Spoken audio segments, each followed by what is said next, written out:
Assalomu alaykum. Bugun 3 kun ichida hayotingizda nimalar sodir bo'ladi, shu haqida ko'ramiz. Niyatingizni oldin shifoli ochirim bo'lsin. Rahmat chiroyli komment va izohlar uchun. Alloh rozi bo'lsin sizlardan. Avvalo qalbingizdagi insonni o'ylang va kim ekanini ko'ramiz.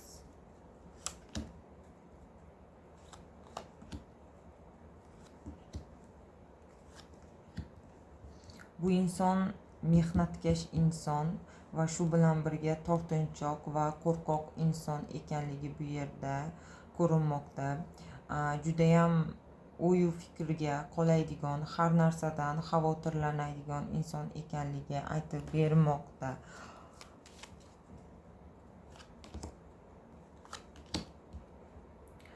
Uning ichida qo'rquv bor, shu bilan birga baxtga bo'lgan umidi ham borligini aytmoqda bu kartamizda. Endi ko'raylikchi, bu inson siz uchun kim ekan? Bu inson siz uchun kim?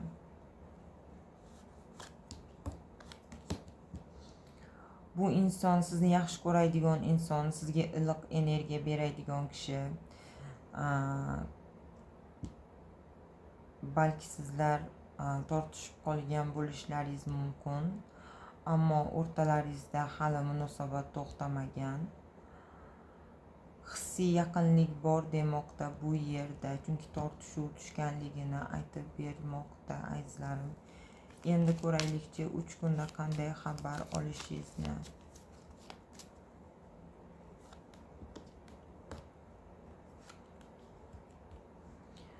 Shu 3 kunda sizni kutilmagan o'zgarishlar ro'y beradi. Shu bilan birga 3 kunlikda mo'l ko'llik, rizq baraka, ya'ni kutmoqda sizlarni azizlarim. Eng muhimi, bu holatlar juda tez sodir bo'ladi.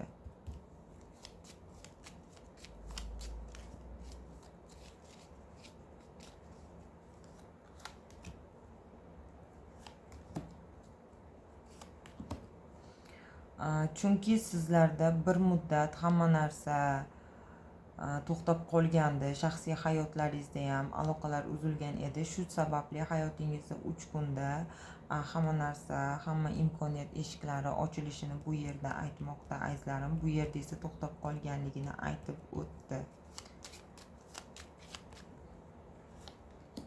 Aqlingizdagi inson esa siz bilan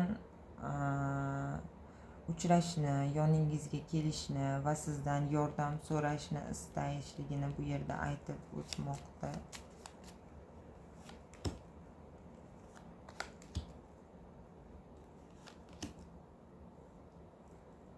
Yordam so'rashining sababi uning hayotida hozirda ishlari anchagina to'xtab qolganligi aytilmoqda.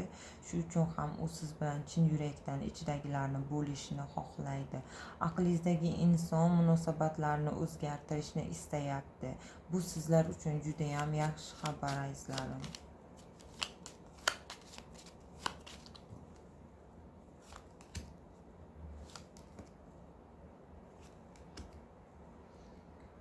Uch kun ichida aqlingizdagi kishining niyati, uning niyati sizning qalbingizdagi hislarni yana ham uyg'otishni, sizni yana o'ziga nisbatan qiziqishingizni va o'ylagan istaklaringiz orqali qarashingizni, xohlashligingizni istamoqda. Aqlingizdagi inson bu yerda shular haqida aytib o'tdi. Sizlarda uchrashuv borligi, aqlingizdagi inson uchun siz hissiy va tuyg'ularga boy bo'lgan, sevgisiz va muhabbatsiz va uning yuragida unutilmagan insonsiz va sizni hanuz u qadrlaydi deb bu yerda aytmoqda azizlarim. Sizlarda 3 kunda shunaqa voqea yoki holatlar yuz berishini kartada aytib o'tdi. Sog' bo'linglar, keyingi ochirimlarda ko'rishguncha.